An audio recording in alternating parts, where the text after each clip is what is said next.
Bonsoir à tous, bienvenue sur Réunion Première à la une ce soir. Et avez-vous chez vous une clim? Pensez-vous à l'entretenir? En cette période de forte chaleur, nombreux sont ceux qui s'équipent et vivent dans des pièces climatisées. Mais attention, ce n'est pas sans risque sur votre santé. Vous le verrez dans notre dossier du jour. Mais avant de parler de ces informations, place à notre grand format.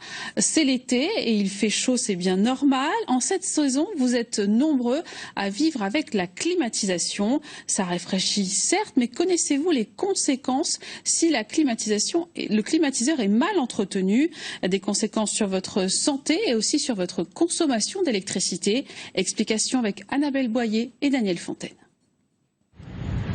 En janvier-février, l'été austral est à son point culminant et la chaleur insupportable.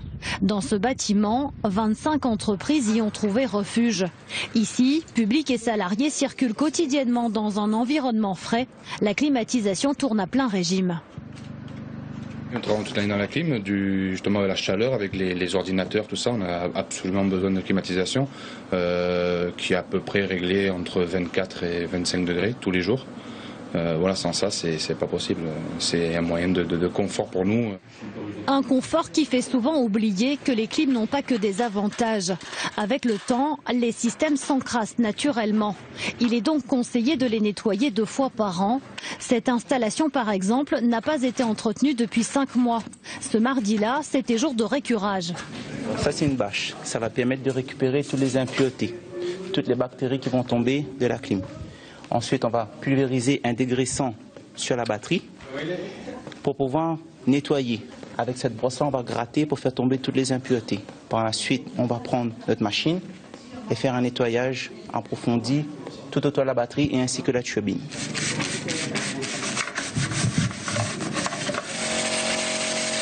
Ce jus marron qui s'écoule de l'équipement, c'est la preuve que le système est sale. Pour un nettoyage complet, il faut compter environ 45 minutes. Ne pas le faire, c'est mettre sa santé en danger. Car les climatiseurs sont de véritables nids à microbes, comme l'attestent ces clichés.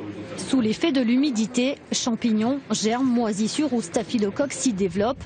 Ils grouillent, ils sont là, parfois invisibles.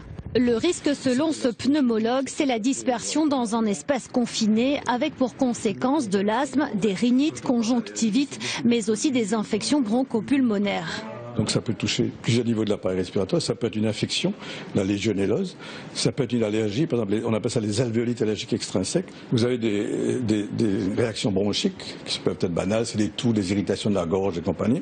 Et ça peut être également une atteinte alvéolaire, c'est avec le stade ultime de l'appareil respiratoire. Et là les conséquences sont importantes. Ça peut donner des lésions chroniques par exemple.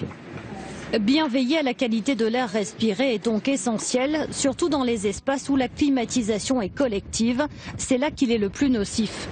À La Réunion, des administrations ont déjà subi le syndrome du bâtiment malsain. Bactéries et allergènes s'y sont engouffrés, transportés par l'air pollué provenant de l'extérieur, rendant malades plusieurs salariés. Il y a une administration importante où il y a une contamination avec une moisissure qui s'appelle l'aspergillus. Si nettoyer rime avec santé, cela permet aussi d'économiser. Autre conséquence d'une clim encrassée, une surconsommation d'énergie et une baisse du rendement de l'appareil. Un climatiseur mal entretenu, encrassé, peut perdre une grande partie de son efficacité et générer une consommation supplémentaire d'électricité de l'ordre de 25 à 30%. Alors quand on sait qu'à La Réunion, le simple fait de climatiser pèse très fortement sur la demande d'électricité du territoire, ces consommations supplémentaires viennent inutilement alourdir la demande d'électricité. De plus en plus, la population comprend l'importance d'entretenir ces installations. Pour preuve, la société dans laquelle travaille ce technicien a vu le nombre de ses interventions augmenter ces dernières années, à 6 000 nettoyages l'an dernier. Il y a vraiment une prise de conscience de la part notamment des particuliers sur le danger sanitaire que représentent les climatisations. Il y a 5 ans, faire nettoyer sa clim, c'était plus une habitude. Aujourd'hui, ils sont vraiment conscients du danger sanitaire que ça représente, et notamment pour les enfants. La double problématique qualité d'air et efficacité énergétique est clairement identifiée par de nombreux scientifiques et spécialistes qui confirment l'enjeu de santé publique et économique. Un projet de loi a d'ailleurs été déposé en avril 2014 pour renforcer la réglementation en la matière.